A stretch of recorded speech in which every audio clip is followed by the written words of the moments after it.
기실론 강의가 코로나 전염병 때문에 우리 한 달 동안 쉬어서 동영상으로 같이 공부할 수 있는 인연을 마련해 보았습니다. 지난 16강, 17강까지 했는데 오늘은 18강째로 우리 교재에는 429쪽에서 시작하겠습니다. 번뇌애와 지애, 이걸 이제 유식 철학에서는 번뇌장과 소지장이라고 이렇게 명칭을 붙이고 있는데, 기실론에서는 이걸 번뇌애, 지애 두 가지 용어로서 정리를 하고 있습니다. 먼저 429쪽에 있는 교재 원문을 같이 읽어볼게요. 우염심의자는 명이 번뇌예요. 능장 진여 근본지고라. 무명의자는 명이 지혜니 능장 세간 자연 업지고로 차이운하오. 이의 염심으로 능현 망치 경계하고 위 평등성고라. 이 일체 법은 상정하니 무유기상이요 무명불각으로 망여법위고라. 불능덕 수순에 세간 일체 경계하여 종종지고라. 여기 이제 요 일단의 내용들은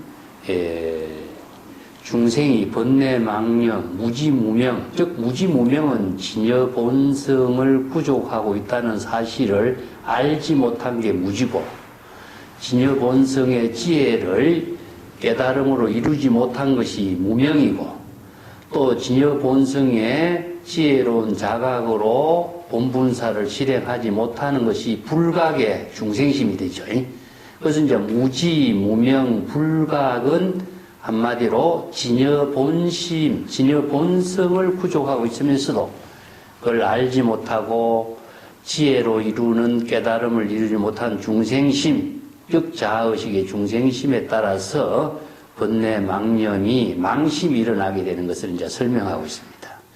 자, 번뇌 망심이 일어나게 된 그 염심, 여기 염심은 우리의 마음은 본래 청정한데 염이라고 하는 것은 오염되었다. 즉, 그 오염을 다른 어떤 물질이 오염시키는 것이 아니라 자신이 무지무명의 번뇌 망념, 즉 다른 말로 한다면 자의식의 번뇌 망념의 망심을 일으키서 자신의 진여의 지혜를 오염시켜버리는 거죠. 이걸 염심의라 그래. 이게 우리의 본래의 마음은 청정한데 번뇌 망심을 일으켰기 때문에 번뇌 망심의 마음이 자신의 진여 본심의 청정한 마음을 오염시킨 뜻, 오염시키게 된 뜻이죠. 그것을 번뇌의 장애를 만들게 된 것이다. 여기서 염심하고 번뇌의 장애를 만든 것하고는 그런 같은 뜻이 됩니다. 이게 본래 진여자성의 지혜가 재불의 지혜를 이루는 청정심을 상실하니까 무지무명에 의해서 번뇌망심을 일으키게 되니까 자신이 번뇌망심이 바로 자신이 번뇌망심으로 진여의 지혜의 작용을 장애하게 되는 것을 번뇌의 장애다 이렇게 표현합니다. 이 애라고 하는 것은 장애로서 번뇌의 장애가 진여 본심의 지혜를 장애했다 이런 의미가 되거든요. 그래서 이제 능이 스스로 진여 본심의 근본의 지혜 작용을 장애하게 되는 까닭이다. 그래서 능이라고 하는 말은 번뇌 망념의 일으킨 것이 본래 진여 자성의 근본의 지혜를 작용하는 모든 능력을 장애, 진여 본심의 근본질을 장애했다. 이 진여의 근본질이라는 것은 우리가 일체 중생이 본래 진여의 청정한 지혜를 자성 청정심의 근본질을 부족하고 있다. 이렇게 표현해요. 이 근본질이라고 하는 것은 본래 부족되어 있는 것이기 때문에 진여 그 자체가 본래 지니고 있는 지혜, 이것을 근본지라고 해요. 그래서 근본지하고 후덕지를 이제 표현하고 있는데, 그 후덕지는 무엇이냐면 방편의 지혜예요. 그래서 근본지는 본래 부족되어 있는 지혜고, 후덕지는 여러 가지 법문을 보고 배우고 수지 독송해서 익혀야 방편의 지혜를 부족합니다. 그래서 방편의 지혜는 시절 인연의 어떤 사건과 일과 중생의 번뇌 망념을 치유하는 지혜를 방편지라고 하죠. 그래서 근본지하고 방편지를 이제 둘로 나누어서 볼 것이 아니라 함께 작용이 되는데, 진여 그 자체에 본래 지니고 있는 지혜 작용을 근본지라고 해요. 그래서 이걸 다른 말로 한다면은 진여는 본래 자성 청정심으로 본래 열반의 경지요, 본래 해탈의 경지요, 본래 무념의 경지이기 때문에 본래 번뇌 망념이 없는 상태, 본래 열반의 상태, 본래 적정의 경지가 바로 지혜로 작용하는 세계를 근본지라고 표현하는 거예요. 이 때문에 본래 해탈, 본래 무념, 본래 자연, 제법 종 본래 상자 정멸상 이렇게 표현하고 있는데, 본래 정멸의 경지는 어떤 상태냐? 그래서 우리가 본래 열반의 경지는 과연 어떤 상태냐? 이렇게 표현해요. 그래서 본래 해탈의 상태는 그럼 어떤 상태냐? 이것을 이야기해 볼 적에 진여 그 자체가 본래 열반의 경지, 본래 해탈의 경지라고 하는 것은 중생의 번뇌 망념이 없고 진여 그 자체가 청정한 진여의 지혜로 작용하는 경지라는 뜻이거든요. 이것은 이제 근본지라고 하는 거죠. 그렇게 표현합니다.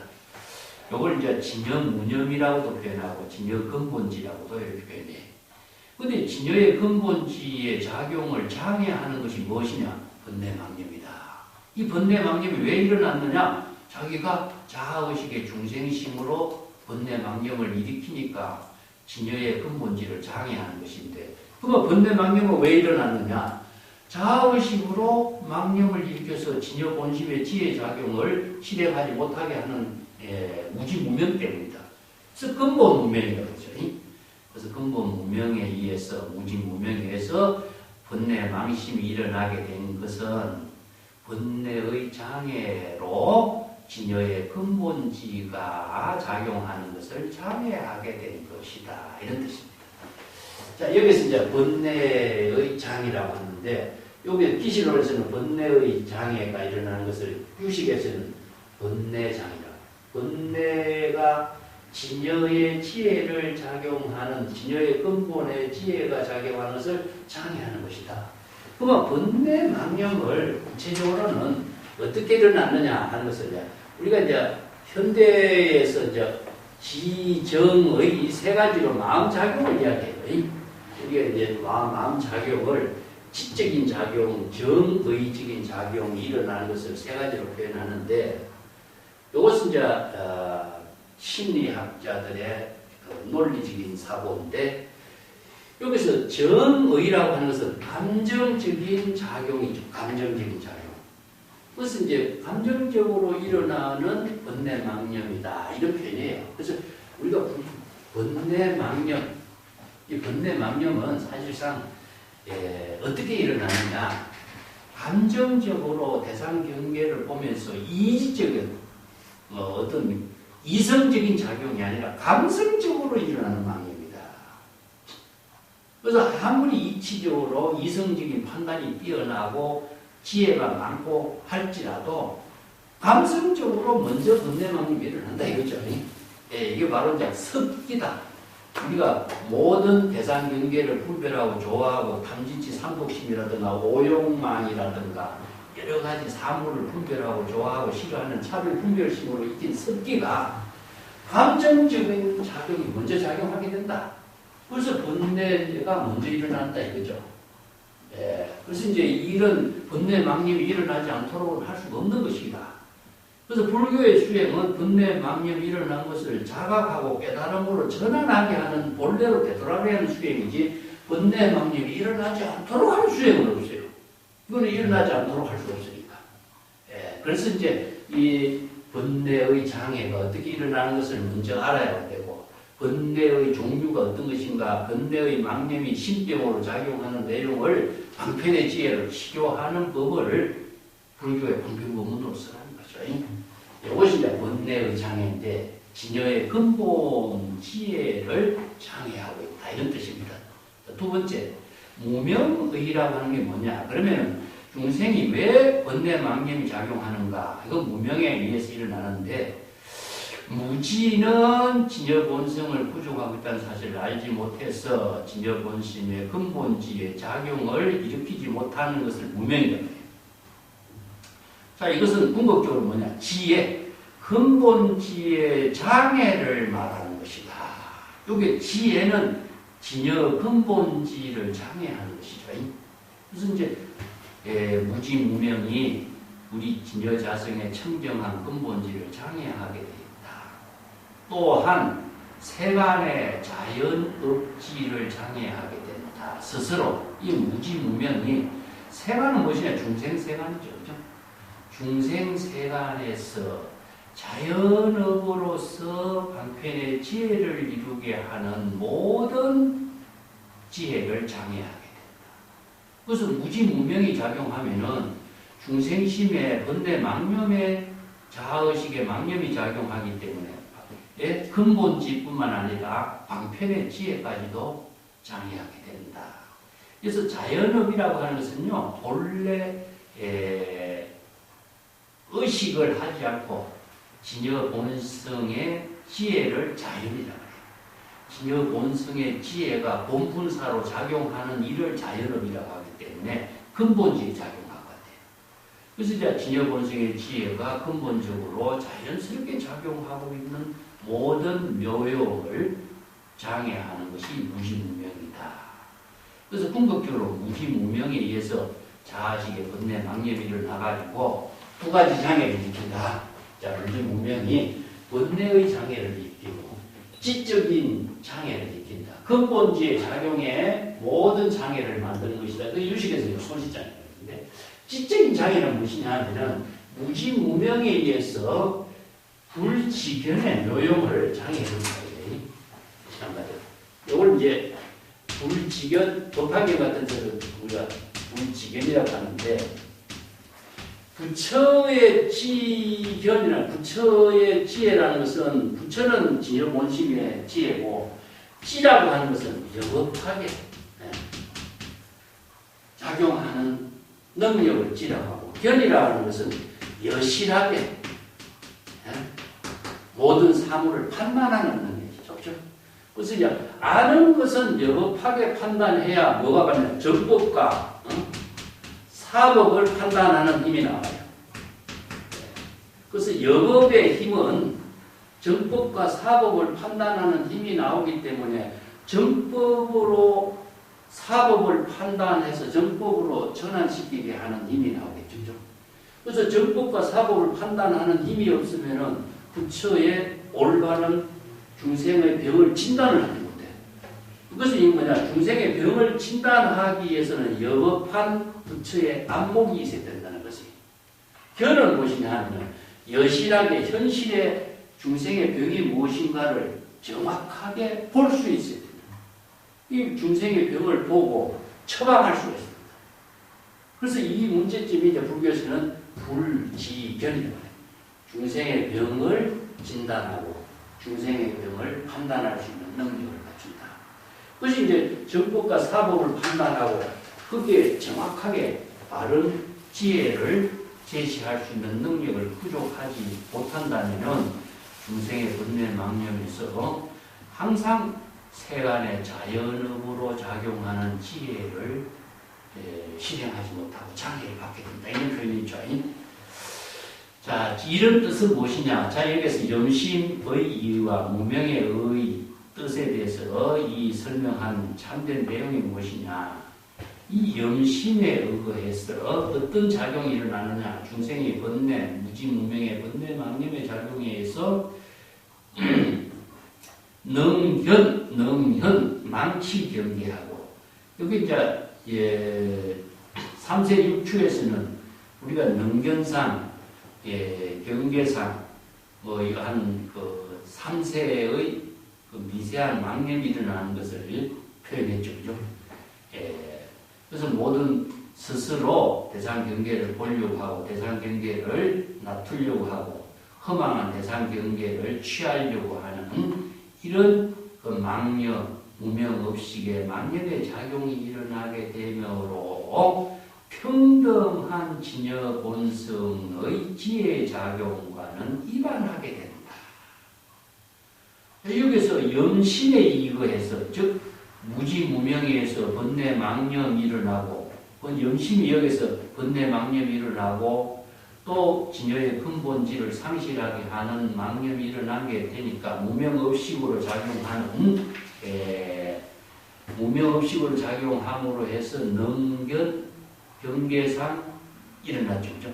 요게 이제, 3세 6추에서는 무명업상, 명견상, 경계상 이렇게 표현하고 있어요. 대상 경계를 보려고 하고 허망한 대상 경계를 취하려고 하는 것, 집착하는 것. 여기는 3세 6추의 묘용의 작용이 3세 6추의 작용이 일어나게 되니까 평등성의 지혜 작용, 즉 평등성이라는 진여 본성이 평등하게 작용하는 진여 본성의 지혜 작용과는 입에 되는 거죠. 그죠? 중자의식의 중생심이 작용하니까 평등한 진여 본성의 지혜 작용과는 입에 되게 되는 까닭이다. 자, 망념이 일어나면 진여 본성과는 입에 되는 거죠. 자, 그 문제점을 이제 정리해 주고 있습니다. 그리고 일체의 법이라는 것은 항상 고요한 경지요, 무유기상이라. 일체의 번뇌 망념의 대상, 번뇌 망념의 대해서 허망한 대상 경계를 집착하는 이런 망념이 일어나는 일이 없는 것인데, 무지무명의 불각에 의해 가지고 허망한 번뇌 망념이 일어나서 진여 본심이 지혜로 작용하는 일심의 법과는 서로 어긋나게 된 까닭이다. 자, 요 구절도 일체법이 항상 청정하다, 일체법이 항상 고요하다. 이게 뭡니까? 바로 일체의 법은 중생의 모든 진여 본심의 지혜는 원래 청정하고 열반의 경지라는 사실. 그래서 진여 무형이죠. 네. 여기 우리 앞에서 공부해 나온 것처럼 불교의 진여 자성은 청정한 면이 하나 있고, 청정하기 때문에 번뇌 망념이 없고, 청정한 그 상태를 다른 말로 한다면 본래 열반 적정의 경지고, 무념의 경지고, 자성 청정의 경지고, 해탈의 경지라고 해요. 그 진여 자성이 본래 열반, 본래 청정이 본래 열반의 경지라고 해요. 자, 본래 열반의 경지를 해탈의 경지. 그래서 일체 번뇌 망념이 없는 상태를 놓죠. 그래서 이제 본래 청정을 본래 자연이라고 합니다. 본래 자연. 외부의 힘에 의존하지 않고 자체적으로. 그래서 이제 진여는 무념이다. 일체의 번뇌 망념이 없는 상태. 이 상태를 진여의 세 가지 뜻으로 앞에서 우리가 몇 번 설명했는데, 청정한 자성을 부족하고 있고 고요하고 여여부동하고, 이 정이라고 하는 것은요, 여여부동의 상태라 일체의 외부에 흔들림이 없는 상태라는 거예요. 그래서 이제 열반 적정이라든가 상락 아정이라든가 이런 정이 원래 열반의 경지를 표현하고 있습니다. 일체법은 원래 항상 고요하고 청정하고 망념이 없고 자성이 청정한 지혜로 작용하는 것이기 때문에 무유기상이라. 이 기상이라는 것은요, 아상, 인상, 중생상, 자의식의 상, 대상 경계를 분별하는 집착의 상, 이게 있을 수가 없어. 그런데 무명 불각에 의해 가지고 허망한 번뇌 망념이 일어나니까 두 가지, 번뇌 장애가 일어나고 지적인 장애가 일어나면서 진여 본성의 지혜와 작용하는 힘과는 어긋나게 됩니다. 이걸 지금 설명하고 있습니다. 중생의 번뇌 망심이 허망한 망념이 일어난과 동시에서 법과 이별했다. 이 법은 진여 일심의 법이, 진여법이 지혜로 작용하는 법이 이별됐다. 지혜로 작용하는 일심의 법과는 어긋나게 되었다. 따라서 어떤 현상이 일어나느냐? 불능, 덕수순, 세간 일체의 경계에 종종 지어라. 여기서 세간의 일체의 경계에 다양한 방편의 지혜를 수순할 수 있는 능력을 상실해버렸다. 그래서 세간의 일체 경계라는 것은 중생 세간이죠. 그래서 중생이 번뇌망념에 따라서 종종 다양한 방편의 지혜로서 처방을 하고 방편의 지혜로서 바로 깨달음을 이루게 하는 그런 능력을 실행하지 못하게 됐다. 이 수순이라고 하는 것은요, 거기에 방편의 중생의 병에 맞추어서 꼭 맞는 방편의 병을 치료할 수 있는 지혜를 제시하는 것을 수순이라고 해요. 이걸 이제 수의설법이라고 그러는데, 자, 번뇌장하고 소지장이라고 하는 것을 중생의 이제 병이라고 칩시다. 이 두 가지를 합쳐가지고 중생의 신병이다. 이 신병이 중생의 세간에서 이루어집니다. 중생심의 신병은 중생 세간에서 이루어지거든요. 그래서 중생심의 신병을 치료하는 것이 무엇이냐 하면은 방편의 지혜다.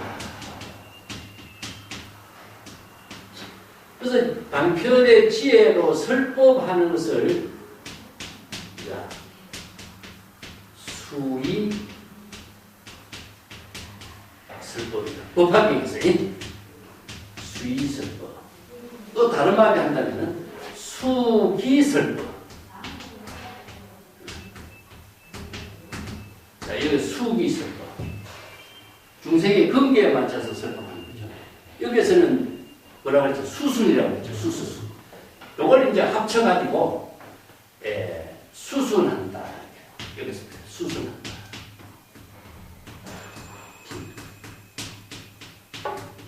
이 수순이라고 하는 말은 진여의 지혜를 이루도록 한다는 뜻입니다. 그러면은 수의술, 중생의 근기에 맞추어서 설법하는 것은 궁극적으로 이 병을 치료하고 진여 본성을 회복해서 진여 본성의 지혜를 이루도록 하는 거죠.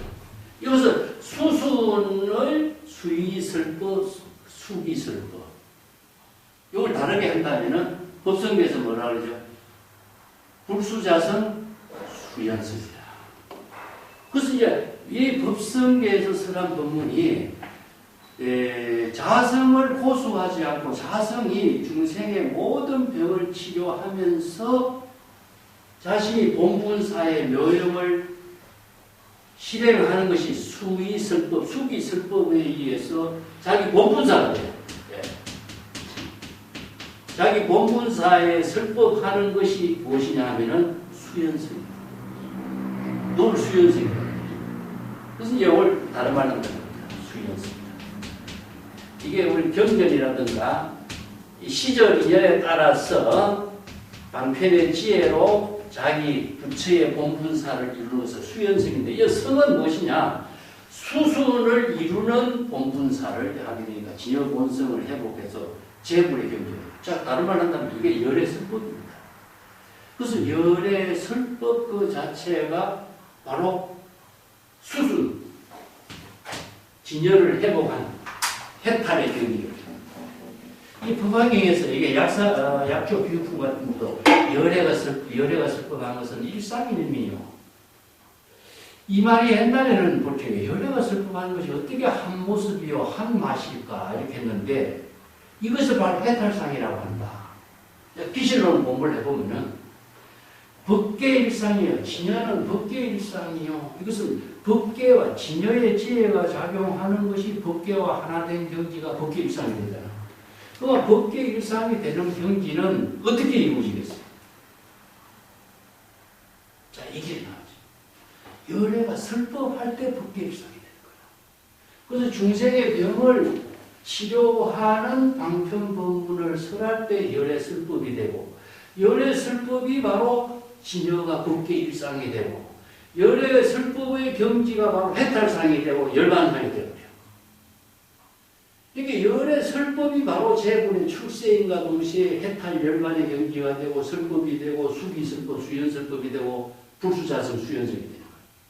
이게 전부 다 따로따로 된 것이 아니라 열의 지혜로 설법하는 본분사, 일대사의 묘용 그 자체가 바로 이런 해탈의 경지가 되는 거예요. 그걸 이렇게 설명합니다. 마지막 구절에 자, 이런 장애가 있으면은 진여일심의 법이 지혜로 작용하는 힘을 잃어버리기 때문에 입에 되죠.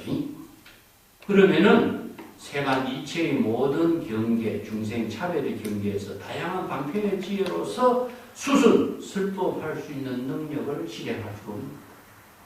그럼 자기 본분사의 묘용을 실행할 수 있는 능력이 왜? 무지무명의 번뇌와 지적인 장애를 가지고 중생심으로서는 이런 진여 본성의 지혜로서 해탈 열반의 묘용의 작용을 실행할 수가 없다. 이런 뜻이죠. 한마디로 해야 한다. 그래서 이걸 이제 번뇌장애와 지적인 장애, 이런 문제가 초래하고 있는 힘이 무엇이냐. 이걸 이제 앞에서 쭉 3세 6주로 설명했는데, 여기서 두 가지 장애가 갖고 있는 문제점을 여기서 정리해 줍니다. 이가 내가 뒤에서 뭐 주석한 부분에 대해서는 여러 가지 이제 설명을 했는데, 내용은 조금 읽어보면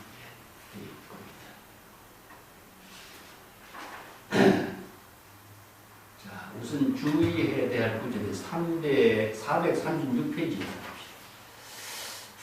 네, 일체법이 항상 고요하고 무유기산이다. 이 구절인데, 이 구절 내가 칠판에 썼지만은, 진여는 항상 본래 적정, 본래 평등, 본래 열반, 본래 열번, 본래 무일물, 본래 자연, 이런 표현으로 견뎌내서 쭉 설해왔어요. 그래서 자성 청정심이라는 의미예요, 이게. 그래서 제법종 본래 상자 정멸상, 불자 행도의 내세덕자불. 이 법화경에 이 구절이 얼마나 중요한 의미를 두고 있는가. 이런 부분들을 쭉 이제 기실론에서는 이걸 갖고 진여법으로 쭉 설명을 하고 있는 겁니다. 거기에 437페이지 한번, 이거 그 약초 비유품에 있는 구절 내가 하나 거기에다가 번역을 하지 않고 원문을 내가 제시했는데, 이 구절도 굉장히 중요하니까 내가 조금 설명했던 부분하고 같아요.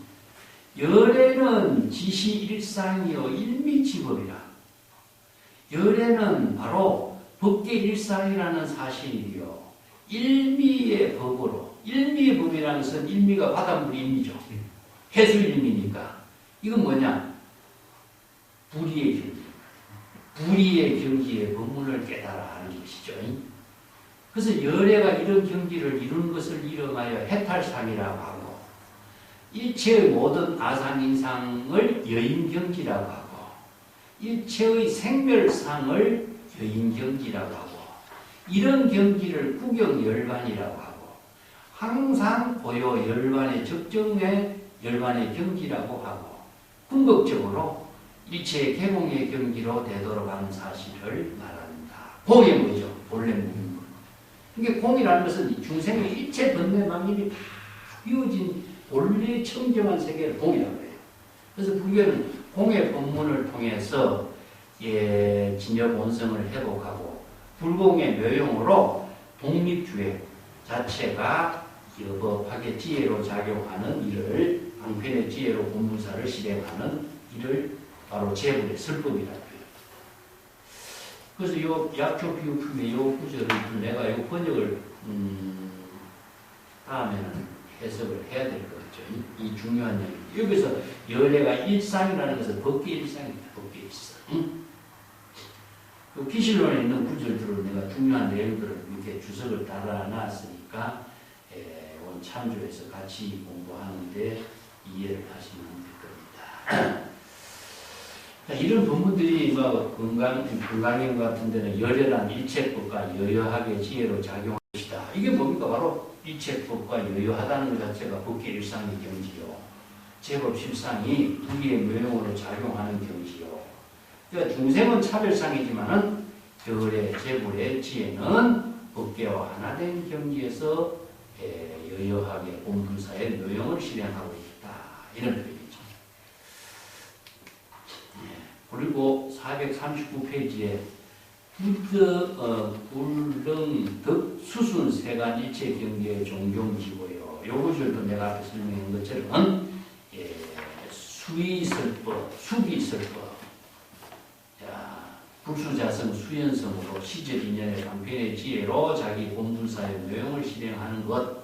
이걸 다른 말 한다면 열애설법입니다. 열애설법. 우리가 설법이라고 하는 것 자체가 중생을 대상으로 설법하는 것이 아니라 자신의 자성 중생 서원도야. 자성의 중생에게 번뇌 망념에게 설법하는 거예요. 그래서 이제 선에서는 이것을 장자덕이라고 했는데 이 경전의 구절을 우리가 오해하는 것이 열애가 항상 중생들 대상을 설법하는 것처럼 생각하는데 열애는 참된 자아요. 설법은 자신의 망념의 중생에게 설법하는 거예요. 이게 뭐냐? 이제 능가경에서 이것을 이제 가장 잘 표현한 것이 자각성지다. 자각성지. 그래서 열애선의 경지는 자각성지다. 이렇게 표현한 거예요. 불지견으로 자각하는 거죠. 그죠? 안목이 없으면 자각을 못하니까. 불지견으로 어디를 자각해? 자신의 마음속에 망념이 일어나는, 자신의 마음속에 어떤 망념이냐? 번뇌의 장애와 지적인 장애. 이 중생의 신병을 자각하고, 자각하는 것 자체가 바로 성스러운 지혜를, 재불의 지혜를 이루는 거예요. 근본지를 이루는 거죠. 자, 다른 말 한다면 초갈심이 정각이 돼요. 근데 우리 경전에 보면은 부처가 항상 남을 위해서 설법하고 중생을 위해서 설법하고 누구를 위해서 하는 것처럼 이렇게 못이 박혀 있어. 이게 바로 경전을 바로 보는 안목을 스스로 장애하는 거죠. 대상을 두지 않고 항상 자기 본분사다. 그래서 이제 법화경에 재불세존이 1대4 인연이라고 하는 것은 무엇이냐? 불지견으로 불법을 계시 오입하는 것을 자기 1대4이라 자기 본분사이라고 하는 거야. 그 점이 우리가 법화경에 내가 1대4 본분사의 법문을 항상 대상을 두고 설하는 것처럼 부처님을 다른 존재하는 부처의 설법으로 이해하는 것처럼 보니까 많은 오해가 생긴다. 자, 여기까지 요만큼 이해하고 440쪽에 가겠습니다.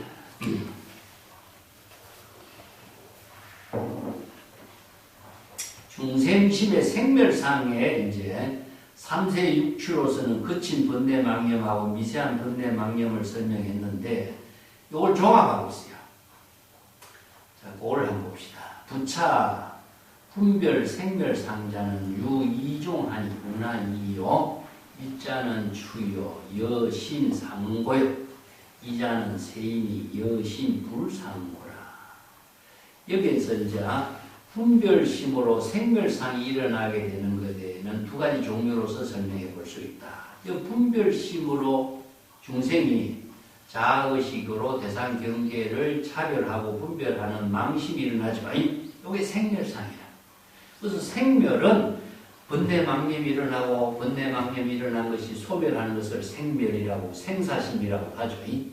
그래서 생멸상, 생멸심은 그게 같아요.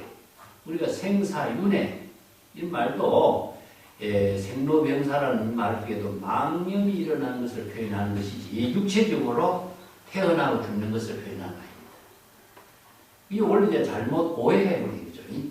그래서 생멸상, 생멸심, 생멸상 이것은 중생심의 번뇌 망심이 일어나는 것을 말합니다.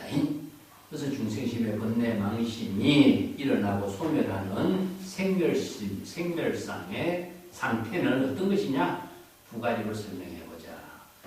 첫 번째는 거친 번뇌망념이다. 이것은 3세 6추에서 6추를 말합니다. 6추는 무엇이냐면 주관과 객관이 나누어져 있는 거죠. 대상을 분별하는가. 이게 이제 6추고. 대상을 분별하지 않는 것은 미세한 망심이 작용한, 망념이 작용하는 거죠. 그것을 이제 세라고 해요. 앞에서 3세 6추를 공부했을 적에 했습니다.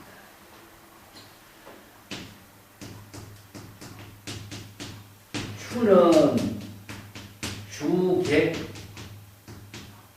요거 이제 자기의 마음이 대상 경계를 분별해요. 자신의 마음이 대상 경계를 분별하고, 자타, 아니면은 선과 악을 이렇게 나누어 보는 겁니다. 그러면 이 대상 경계가 다 이원이 되는 거죠. 두 가지 차별상으로, 이견. 그러니까 이제 내가 대상 경계를 집착하고, 좋아하고, 싫어하는 차별심이 일어나죠. 그래서 중생이 이원과 이견의 분별심으로 망념이 일어나고 집착하고 여러 가지 번뇌 망념을 또 일으키는 것을 이제 추라고 표현하고 거친 번뇌 망념이다 이렇게 표현하고 그래서 요 신상고요. 그래서 마음과 대상 경계가 여기서 이제 자신의 주관적인 마음하고 대상 경계가 서로 주객이 서로 상응이 되도록 하는 거라. 그러니까 관계를 상응이라는 것은 관계를 만들고 있다 이런 뜻입니다. 연결시키고 있다. 내 마음이 대상 경계와 상응대에서 관계를 연결시키는 입장이 바로 거친 번뇌망념이다 이런 뜻이고 거친 번뇌망념이다. 이 세라고 하는 것은 미세한 번뇌망념이니까 여기서는 불상응이라. 요거는 주객이 상응한다 이렇게 표현하고 있고 요거는 불상응이라. 주객이 서로 상응되지 않아 연결되지 않는다 이 뜻입니다. 우리가 앞에서 상응과 불상응에 대해서는 공부를 했습니다만 미세하게 작용하기 때문에 3세 요거는 6추고 요거는 3세는 미세한 번뇌망념으로 작용돼서 여신불상이라 자신의 마음이 대상 경계와 상응이 되지 않고 작용하고 있다. 또 3세는 무명업상, 능견상, 경계상이라고 하는 것은 우리가 3세 6추에서 공부했을 적에 대상이 없어져. 자체적으로 망념이 작용하고 미세하게 작용하기 때문에 이것을 기실론 같은 데서 이렇게 자세하게 이렇게 구분해서 논리적으로 설명했지만은 이것이 대상으로 연결되어 있는 망념이 아니라 연결되지 않는 대상과 연결되지 않는 미세한 망념이 작용하고 있는 것을 불상입니다. 이건 이제 주객, 마음과 대상 경계가 연결되지 않는 상태를 미세한 불상응 번뇌망념 이게 세 가지입니다. 이건 앞에서 우리가 3세 6추를 공부하면서 했는데 441페이지에 내가 좀 설명을 했습니다. 6추는 지상, 상속상, 집치상, 계명자상, 기업상, 업계고상 또 지식, 상속식, 의식으로 유기업으로 설명하면 집상응령, 부단상응령, 분별지상응령 여기서 상응이라는 말 썼죠. 서로 상응하면서 생기는 일어나는 번뇌망념 이런 뜻이고 밑에 3세는 무명업상, 능견상, 경계상 아니면은 업식, 전식, 현식 이 세 가지로 설명했고 또 현세 불상응령, 능견신 불상응령, 근본업 불상응령, 불상응이라 이건 뭐냐 주객의 대립이 연결되지 않는 관계를 불상응이라고 해요. 여기 이제 기실론에서 상응과 불상응 관계로 이렇게 설명을 하고 있습니다. 우선 앞에서 공부했지만은 번뇌망념이 주객의 대립관계냐, 대립관계로 일어나지 않는 미세한 번뇌망념이냐, 이렇게 이해하시면 돼요. 자, 443쪽으로 가봅시다.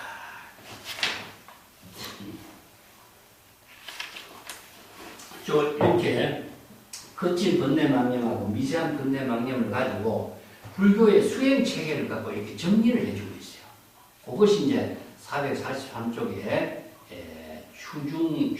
추중추와 추중세와 세중추와 세중세 이렇게 네 가지로 이제 정리를 했는데 이게 이제 시각의 네 단계를 설명하는 데서도 이런 비슷한 표현을 했죠.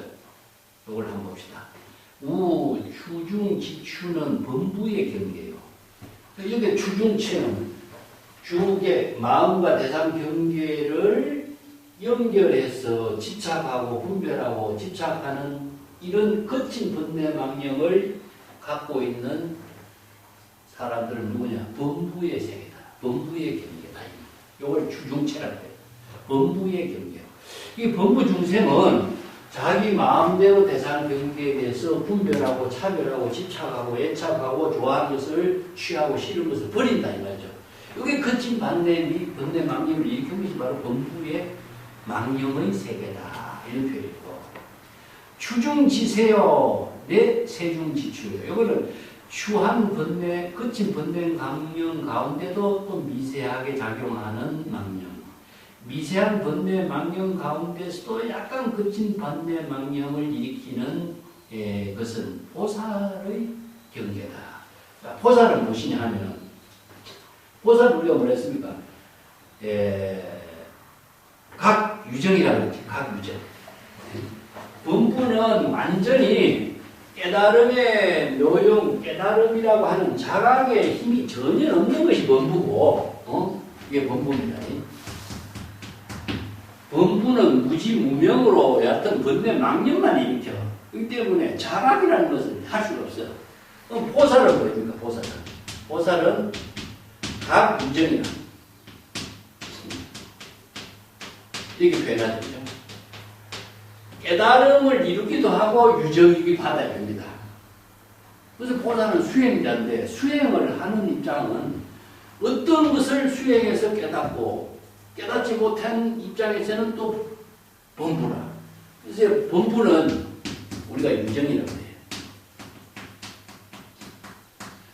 근데 범부는 완전하게 깨달음의 작용이 없기 때문에 업을 짓는 유정이고 보살은 범부이지만은 때로는 깨닫기도 하고 또 때로는 범부이기도 하다 이겁니다.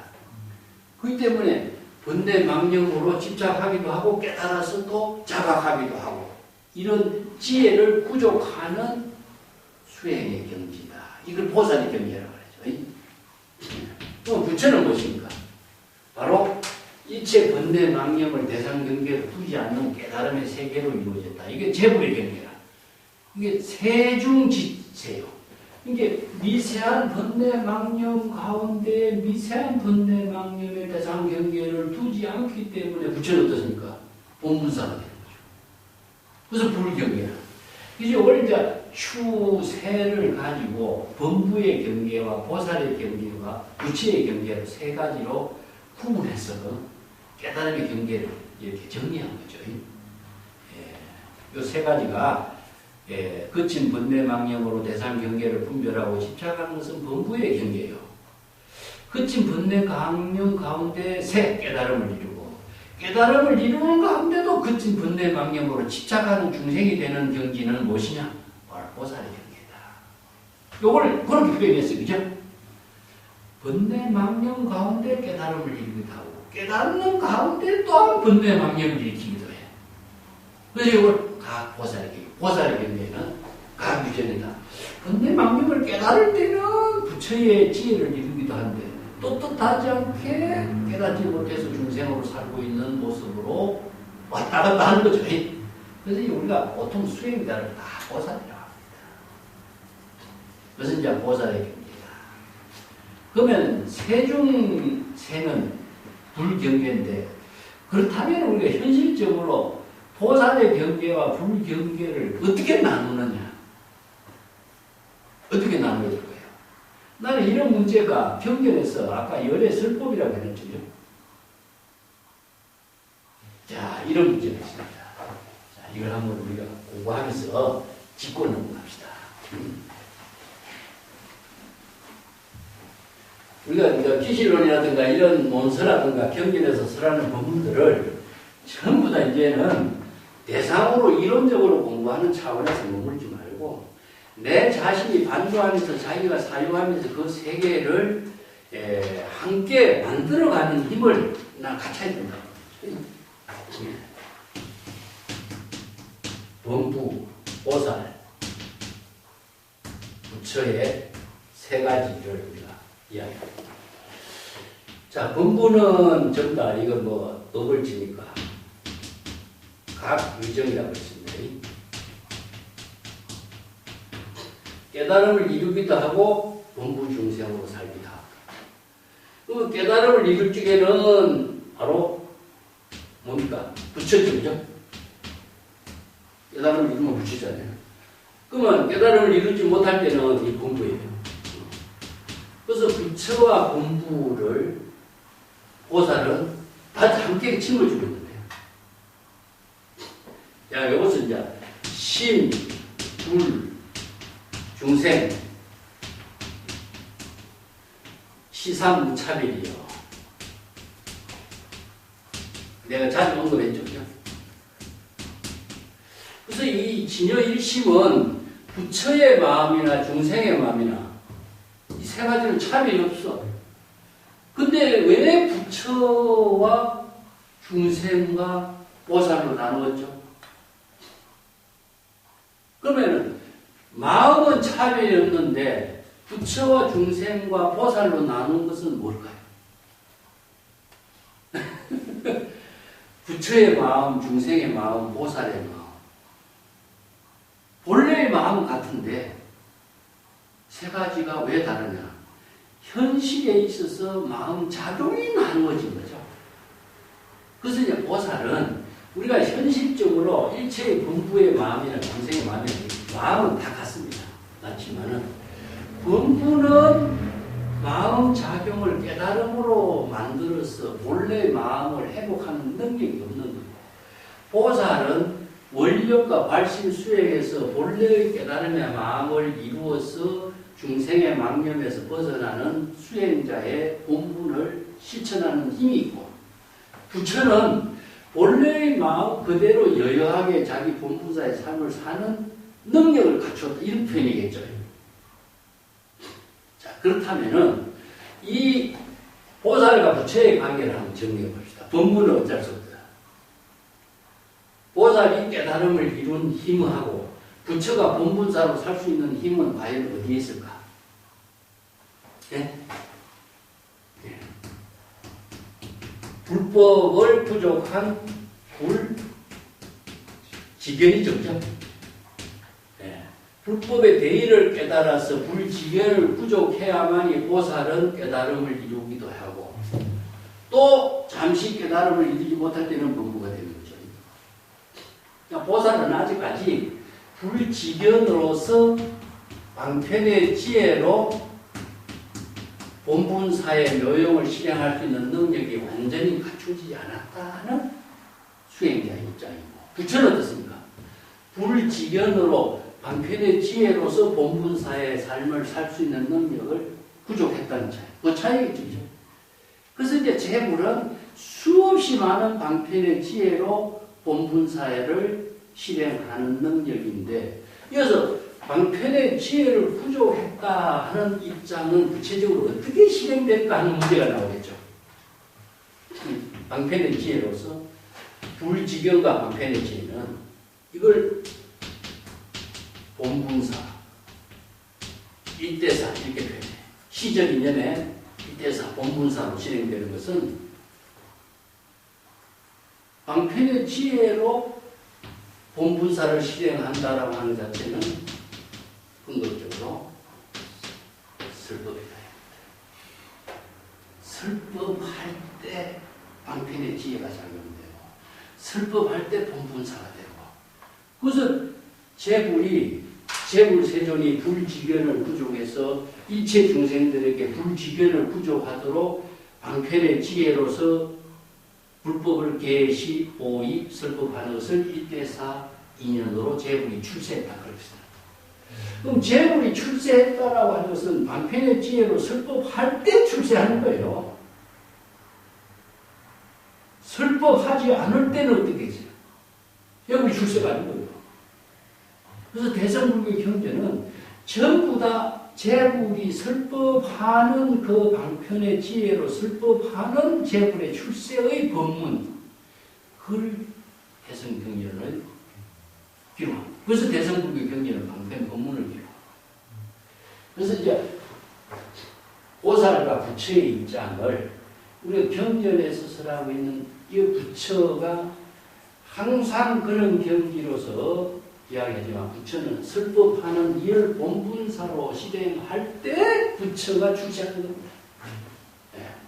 그래서 보살이 끊임없이 범부중생의 입장에서 차별의 세계를 방편의 지혜로 개발하는 수행자가 보살이다. 그래서 보살이 방편의 지혜를 개발해서 설법할 때 부처가 됩니다. 부처가 보살의 지혜의 힘, 수행의 힘이 없이 부처가 방편의 지혜를 실행할 수 없는 거예요. 보살의 힘으로서 부처는 그 능력을 방편의 지혜로 쓰라는 거예요. 그렇기 때문에 유정이 없으면 깨달음을 이루지 못해. 그래서 유정을 깨닫는 방편의 지혜의 힘이 부족되어서 부처는 설법하는 거죠. 이런 법문이 대성불교의 법문이다. 여기서 범부의 경계, 보살의 경계, 부처의 경계, 이 경계라고 하는 것 자체는 지혜가 작용하고 있는 세계라는 것입니다. 그 불경계가 어떤 경지냐? 지금 ING 상태지. 그 불경계는 설법할 때가 불경계고, 본분사의 묘용을 실행하는 그 경지가 불경계이고, 보살 역시 마찬가지입니다.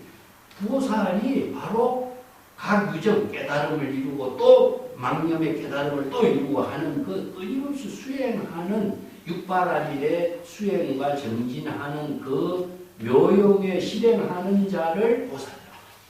그 본부는 그런 안목이 없기 때문에 그런 수행을 하지 못한다. 이런 의미죠.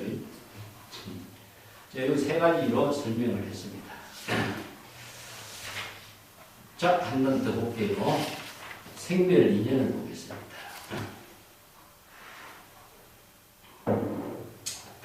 447쪽에 차 이종 생멸하니 무명 훈습 이유하고 소위 의인의연으로 의인자는 불각이고요 의연자는 망작 경계의고라. 약인멸적 연멸하고 인멸고로 불상응신멸하니 연멸고로 상응신멸이야. 이 구절을 우리가 앞에서 유식철학을 설명하는데 망심이 일어나면 여러 가지 법이 일어나고 의식의 대상 경계를 분별하는 망심이 일어나고 그걸 나오죠. 망념이 일어나고 망념이 소멸하면 여러 가지 의식의 대상 경계를 분별하는 망념이 소멸한다. 우리가 공부했죠. 이 원료의 깨달음으로 유명한 이 개송이 능가경에 있는 구절을 토대로 해서 기치로 해서 설명하고 있는 부분인데 똑같습니다. 이 부분. 그것을 이제 부연해서 설명해요. 두 가지의 생멸, 두 종류의 생멸심으로 작용하는 망념이 일어나게 되는 것은 무명 훈섭에 의해서 망념, 유결, 번뇌 망념이 일어나게 되고 존재하게 되는 것이다. 이 유라고 하는 말이 나오죠. 유라고 하는 말은 유결입니다. 유결. 이걸 이제 참 어려운 용어인데 이런 것은 유라고 하는 것을 다른 말로 한다면 선에서는 부지유, 지유 이렇게 표현합니다. 유결은 다른 말로 한다면 유결이에요. 유결. 예.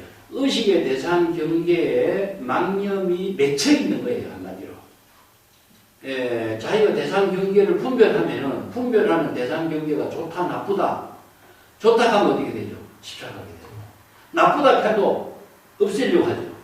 근데 대상 경계에 대한 망념이 맺혀 있어. 이걸 유견이라고 그래. 그래서 이제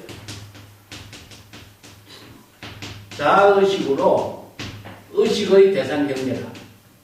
대상 경계를 분별하는 망념이다. 근데 이제 불교 경전에서는 요 망념이라고 하고 자의식의 마음이라고 하고 마음은 주고 의식의 대상 경계를 염이라 이렇게 망심과 망념 이렇게 표현해요. 그래서 이제 자기의 마음이 대상 경계를 분별하는 망념이 생겨버리는 것을 유결이다 그래요. 대상 경계의 존재가 되는 거예요. 존재가 대상 경계로 만들어진 것을 이걸 그 망념을 유결이라고 해요. 이 유라는 말을 외워서 줍니다. 어려운 말이죠.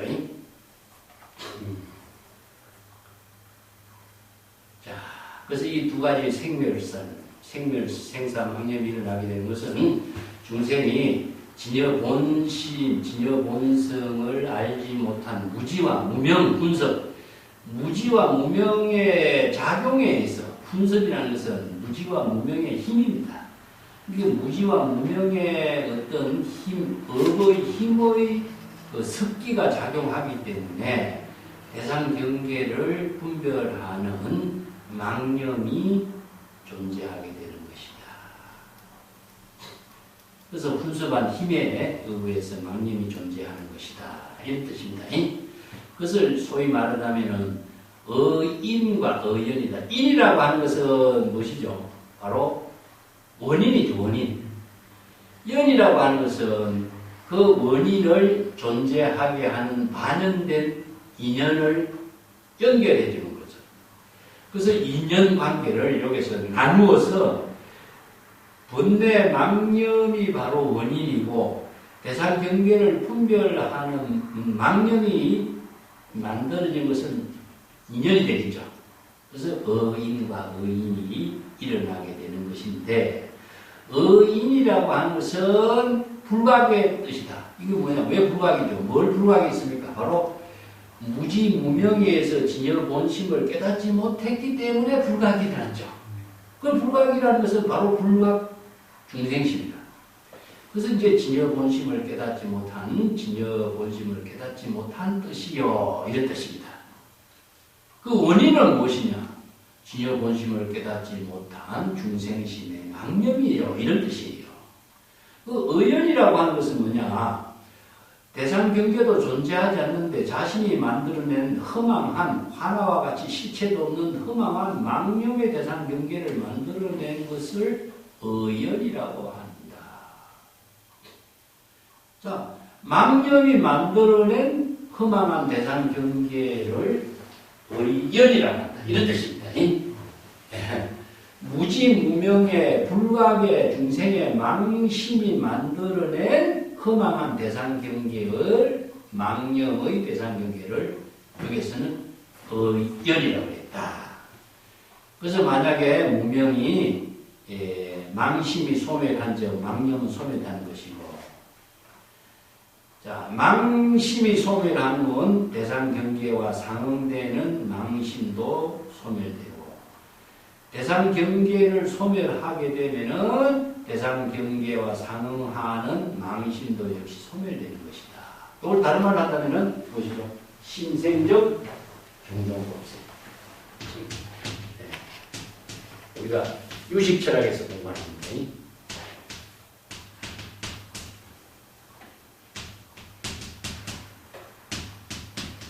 자, 여기에서 심은 무엇이냐? 이거 망심이 주죠? 망심이 인이 되는 것이고, 여기서 허망한 망경계가, 허망한 망경계가 연이 되는 거예요. 그래서 이제 인과 연의 관계가 이루어진 것을 설명해요. 그래서 신멸적 뭡니까?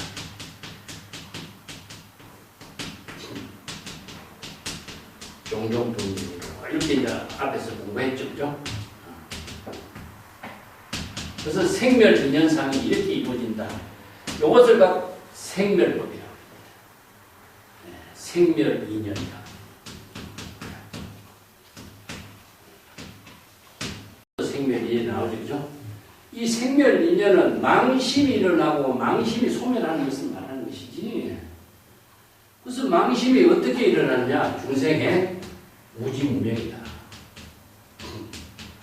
무지무명과 불각에 의해서 진여 본심을 깨닫지 못한 불각에 의해서 망심이 일어나고 망심이 일어난 원인에 의해서 대상경계, 허망한 망경계가 일어나는 것을 연다고. 이걸 이제 의인, 의연 이렇게 표현했습니다. 예. 여기서 이 법이라는 것은요, 망경계입니다. 그래서 왜 망경계라고 하냐면 이 망이라고 하는 것은 하나와 같은 거예요. 하나. 실체가 없는 거거든요.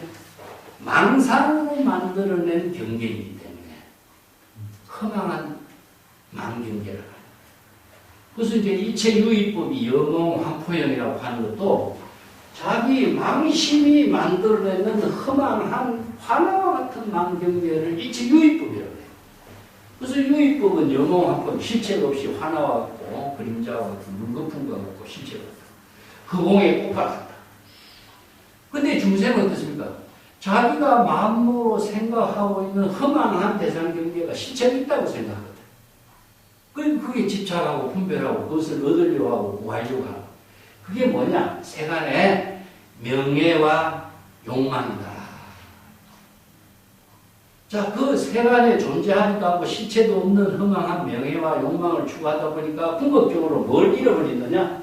진여 본심의 근본의 지혜, 본문의 생명고의 작용의 묘용을 이루어집니다. 그래서 불법의 가르침은 사실상 허망한 대상경계, 화나와 같은 대상경계를 실체도 없는 대상경계를 추구하지 말라. 우리가 뭐 부처라든가 아니면 신이라든가 이런 것을 추구하고 있는 존재가 세계에 얼마나 많아요. 그래서 불교에서는 부처라고 하는 대상 경계가 어디냐? 그대의 마음 작용이 부처 아니냐? 벌써 적심시부를 그렇게 강조하는 거예요. 그런데 모든 세계의 종교인들이 추구하고 있는 것이 뭡니까? 바로 천당이라든가 신의 세계라든가 신을 추구하고 있잖아. 그런데 불교의 유식 철학에서 유식의 사상을 보시면 전부 다 망심이 만들어낸 허망한 경계가 우리가 뭐 깨달음, 해탈, 열반, 천당, 천국, 신 어떤 귀중한 존재를 제시하더라도 그것은 망상의 세계일 뿐이다. 그렇죠? 그 망상의 세계를 실체하는 걸로 착각하고 있는 이 중생의 미혹과 미성이라고 해요. 이걸 무지와 무명이라고 해요. 예. 진정한 지혜는 진여의 지혜를 이루게 하는 본성, 진여 본성을 깨닫도록 하라. 이런 뜻이죠. 그래서 이 법문이 불교의 재불의 설법이고 재불조사의 설법이 여기에 있어요. 근데 이런 법문을 세계의 어떤 종교가나 사상가가 쓰겠느냐 아무도 없다 이거죠.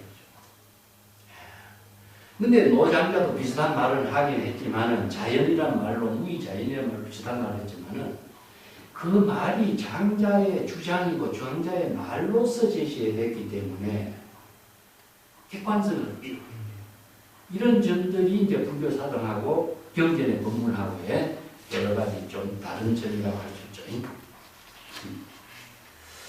요즘 이제 불교 공부의 키워드 핵심이기 때문에 이런 점들을 정확하게 이해하지 않고서는 내용을 깊이 있게 본질을 우리가 공부할 잃어버립니다. 그 450페이지 교재 넘어가 봅시다. 넘어가 보면은 허망한 경계 이야기를 해놨는데 그 중간에 임멸적 연멸이라고 하는 이 말은 임능가경에 이런 법문이 나와요.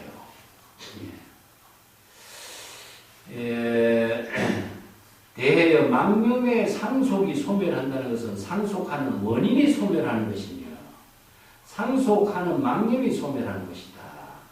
망념의 원인이 소멸하고 그 망념이 반연하고 있는 것이 소멸하면 망념의 상속이 소멸하는 것이다. 요 말을 토대로 해서 기실론에서는 이걸 정리한 것인데 밑에 내가 칠판에 적었습니다. 신생적 종종법생이요, 신멸적 종종법멸. 요 말과 똑같은 입장이죠.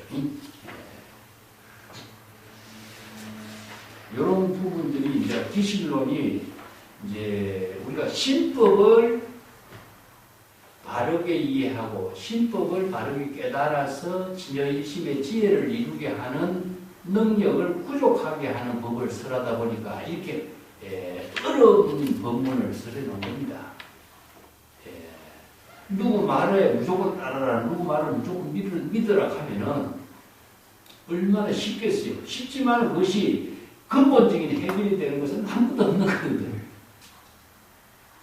그래서 이제 석가도 출가해서 62명 육사외도라고 그 유명한 외도들을 다 찾아다니면서 고행을 하고 모든 보통 생사해탈의 법을 배우고 수행하고 있지만 그것이 전부 다 허망하고 일시적이고 진실이 된 법이 아니라는 줄 알고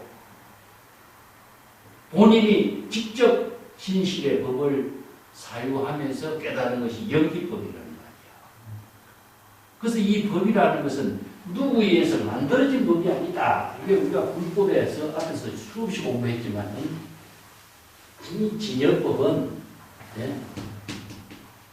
일체의 모든 중생이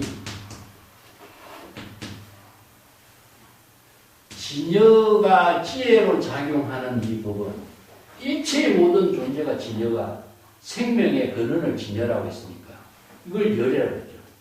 진여의 지혜가 작용하는 이 법을 아무도 발견한 사람이 없습니다. 그래서 열애와 부처는 이 설법을 하는 것은 무엇이냐? 이 법을 발견한 자다. 발견했다. 그래서 이 법을 발견해서 이 법과 같은 지혜의 생명으로 본분사를 실행한 사람이다. 그렇기 때문에 자신의 주장이 나올 수가 없죠. 이 법을 어떻게 했습니까? 바로 계시합니다. 그래서 일체 중생이 이 법을 계시해서 일체 중생이 이 법을 깨닫도록 한 거죠. 이게 계시 오입인데 그럼 어떻게 이 법을 일체 모든 존재가 본래 부족하고 있는 진여의 법을 어떻게 계시해야 될까? 이게 바로 이제 부처가 부족하고 있는 불지견이라는 겁니다. 불지견이 있어야 됩니다. 불지견이 있어야 진여법을 볼 수가 있고 불지견이 있어야 진여법을 깨달을 수가 있다라고 하는 것은 불지견으로 정법과 사법을 판단하는 힘이 없으면 진여법을 볼 수 없다는 거죠. 그러니까 불지견으로 진여법을 계시하고 깨달아 체득할 수 있도록 어떻게 했어요? 바로 방편법문을 써라. 이 관계를 시작하고 있어요. 일체 중생이 모두 다 이 진여법을 깨달아 체득할 수 있도록 부처님이 부득이 방편법문을 설한 것이 계시옵니다. 그래서 계시를 보유했다 이 한마디는 내가 주장한 것은 한마디도 없다. 여러분들이 내가 방편법문으로 진여법을 바르게 볼 수 있도록 내가 소개한 것이다. 그래서 계시 오입과 같은 말의 의미가 무엇이냐 하면은 뭐라고 비유했죠, 부처님이? 나는 훌륭한 길을 안내하는 사람이다. 응? 도사법. 나는 훌륭한 의사가 왔다. 이 두 가지 비유를 합니다. 의사와 도사는 중생에게 바른 길을 제시하는 사람이고 중생의 병을 치료하는 거죠. 병을 진단하는 사람입니다. 그 비유법으로서 이 자신의 주장을 한마디도 하지 않았다. 그래서 일자불사. 내가 49년 동안 설법을 방편법문은 설법했지만은 이 방편법문을 설법한 것은 진여법을 계시에 오입하도록 설법한 것이지 내 주장을 한마디도 설하지 않았다. 이게 뭐냐? 일자불사죠. 이런 정신이 바로 불교의 불법의 재물의 술법의 의미라고 할 수 있어요. 한 번 더 보겠습니다. 451쪽입니다.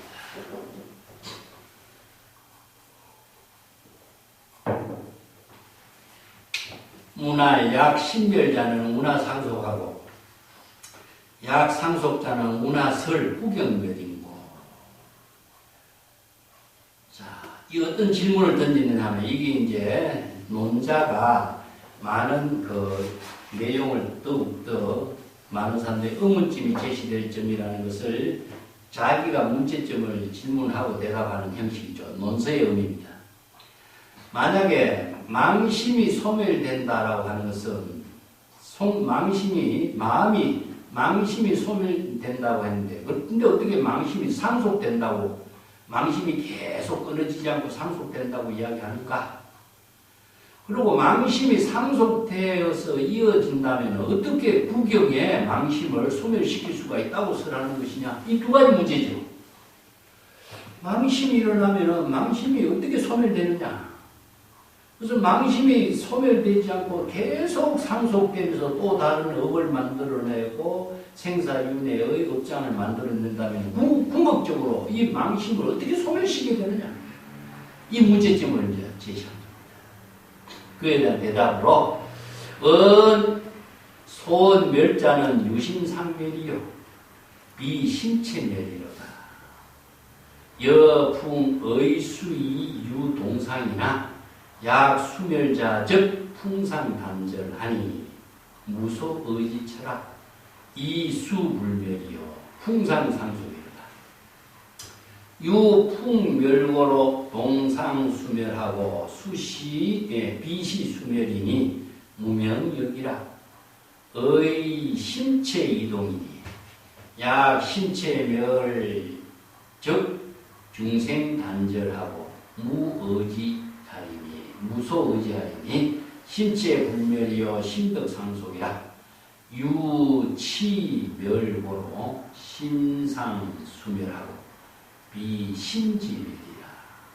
요걸 갖고 이제 유명한 물과 바람의 비유로 가지고 요게 이제 망심이 소멸하고 진여 본심은 계속되는 상태를 설명하고 있습니다. 이거 봅시다. 대답하기를 말하기를 여기서 망념이 소멸된다라고 하는 것은 오직 마음의 망심의 상태가 소멸하는 것이지 마음의 신체 그 자체가 소멸하는 것은 아니다. 자, 이 신체하고 마음의 신상하고 이 두 가지를 설명했어요. 여기 이제 우리가 상이라고 하는 말을 참 번역해서 어려운 언어 중에 불교 용어에서 이 어려운 용어 중에 하나라고 할 수 있어요. 신체가 있고 신상이 있어요.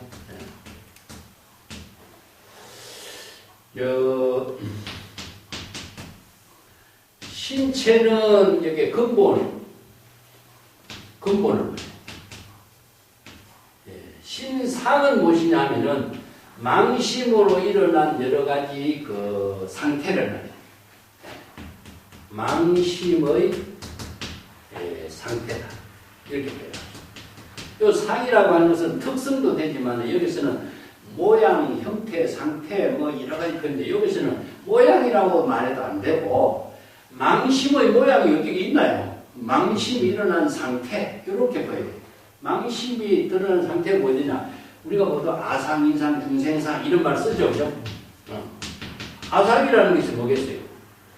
아상, 인상, 중생상, 뭐 사상이란 말 쓰는데 자의식에 대한 망심으로 자신의 존재를 드러내려고 하는 마음작용 이런 표현 아니에요. 이게 이런 어디 번역하기 어려워요. 실상이라고 하면 진실된 특성을 말해요, 그 상을. 근데 이 상 하나가 불교 용어에서 여러 가지의 용어로 쓰이는데 이게 다 쓰임새가 번역에서는 내용을 잘못 이해하면 오해가 생겨요. 망심의 상태를 말해요. 이것은 뭐냐? 파도를 표현해요.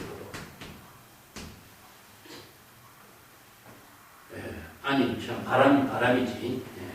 바람에 의해 가지고 파도가 일어나는 것을 말해요.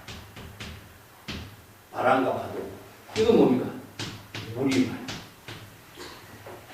그래서 물의 수성은 물의 속성이라든가 물 그 자체는 항상 본래 정멸에 있습니다. 원래 정멸을 앞에서 우리가 정이라고 했죠. 적정이라든가 열반을 본래 열반 적정, 본래 청정 이렇게 표현해요. 물은 항상 물 그 자체는 여여부동이라. 이걸 다른 말로 한다면 글쎄 여여부동인데 물 그 자체는 움직이는 성질이 없는데 물을 움직이는 것을 뭐겠어요? 바람에 의한 파도가 일어나는 거예요. 이게 뭐냐? 바람에 의해서 파도가 일어나서 물이 움직이는 모습이 나타난 거예요. 이게 이제 망심의 상태, 물이 파도를 치면서 드러난 상태, 이렇게 표현합니다. 이걸 망념을. 자, 그걸 이야기해요. 이 소멸하는 것은 오직 마음의 상태가 소멸하는 것이다. 마음이 망심으로 일어나는 상태가 소멸하는 것이다. 마음의 그 본체가 소멸하는 것은 아니다. 그래서 이 신상은 마음이 아상인상, 중생상, 마음의 번뇌 망심으로 나타난 상태가 소멸하는 것이다. 이렇게 딱 설명을 하고 요 비유합니다. 바람에 의해 가지고 물이 움직이는 모습이 나타나고 있는데 바람 때문에 물이 파도가 치면서 물이 움직이는 모습이 드러나는 것이지 만약에 물이 소멸한 즉 바람 풍상은 단절되는 거예요. 물이 소멸하는 것은 물이 없다면 바람 풍상이라고 하는 것은 있을 수가 없는 거죠. 그죠? 어지처가 없기 때문이다. 이런 말이죠. 바람이 일어나는 것에 의해서 물이 나타나는 것이지 물 그 자체는 불멸, 소멸한다든가 생멸이라고 하는 이런 상태가 없는 것이고 풍상, 바람으로 나타난 바람의 상태라고 하는 것은 계속 항상 바람은 상속되고 있는 것이다. 그래서 망념이 상속되는 것은 바람에 이 바람을 팔풍이라고 8가지 번뇌 망념을 바람에다 분류해서 비교하죠. 바람이 사회에 나타나고 있는 모습이 상속되는 것이다. 바람이 소멸하면은 움직이는 모습의 상태는 저절로 따라 소멸되는 것이지 물 그 자체가 소멸되는 것은 아니다. 자, 물과 바람을 갖고 이야기하는 거죠. 그래서 이게 망념이 일어나는 것은 망념이 소멸되는 것이지 우리 본성이 소멸되는 건 아니다. 신체가 소멸되는 건 아니다 이겁니다. 무명도 역시 마찬가지로 그와 같이 무명이 소멸되는 것이지 신체가 움직이는 거로 해서 신체에 따라서 무명이 움직이는 것이다. 이런 뜻이죠. 신체에 의거해서 물에 의거해서 바람이 움직이는 것처럼 신체에 의거해서 무명의 작용에 의해서 움직임이 드러나는 것이다. 만약에 신체가 소멸한 적 중생은 단절되고 말 것이요 의지처가 없는 것이 된다. 그렇지만 신체는 소멸하는 것이 아니요 항상 마음으로 망심에 의해서 망심이 상속되는 것이다. 그 진여 본심의 근본 당체는 소멸되는 것은 아니지만 망심은 이제 소멸되기도 하고 상속되기도 한다. 이런 말이죠. 오직 무명의 의식음이 소멸되기 때문에 마음의 번뇌 망념의 상태가 따라서 소멸되고 신지가 소멸되는 건 아니다. 자, 무명이 소멸되면은 깨달음을 이루게 되고 무명이 소멸되면은 망심의 상태도 따라서 소멸된다. 이게 뭐냐? 신생격 종종법칙은 똑같아요. 이게 신지, 진여 본심의 근본지가 작용하는 힘이 소멸되는 것은 아니다. 신지가 소멸되는 거다. 진여일심의 근본지가 작용하는 묘용이 소멸되는 것은 아니다. 이걸 내가 바람과 비유로 설명한 거죠. 그래서 우리들의 마음의 본체는 항상 여여부동이다. 저기 우리가 지난번에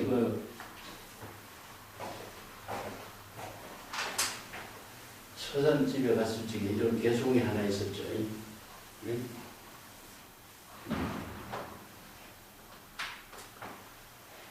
만리 동풍에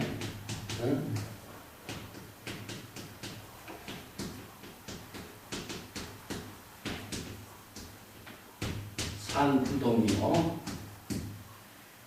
이런 개성이 있었지. 천년수족에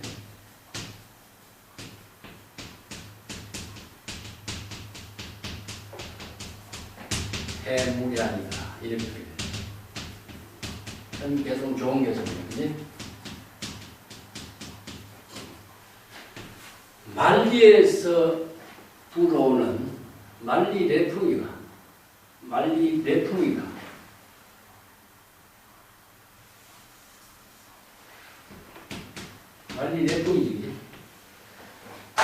천만리 밖에서 불어오는 바람이 아무리 불어와도 산은 움직이지 않고 항상 산은 본래 그대로 어떤 바람이 불어와도 산은 여여부동이다.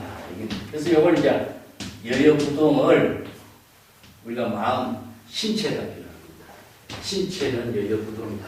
이런 표현이잖아요.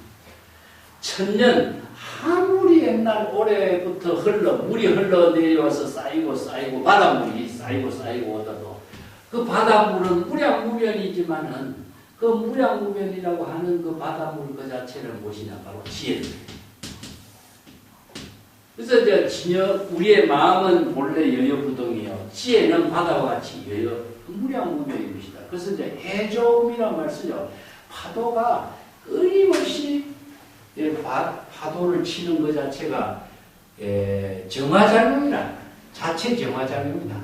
스스로를 정화하는 힘에 의해서 스스로를 맑고 청정하게 하는 묘용의 작용이 일어나는 거예요. 근데 물이 가만히 있으면 썩어버리죠. 그래서 이제 파도가 끊임없이 치면서 맑은 물을 맑게 한다. 말리풍내다. 잘못 적었네. 말리풍내다. 말리에서 오는 바람이 불어와도 이런 말이에요. 말리풍내 산부동. 여기서 이제 바람하고 물하고 비유를 이렇게 쓰는 거죠. 요거는 이제 공간적인 세계와 이거는 시간적인 세계. 바람하고 물하고 부동과 작용의 묘용하고 이렇게 이제 대꾸로 시를 잘 읊어놨습니다.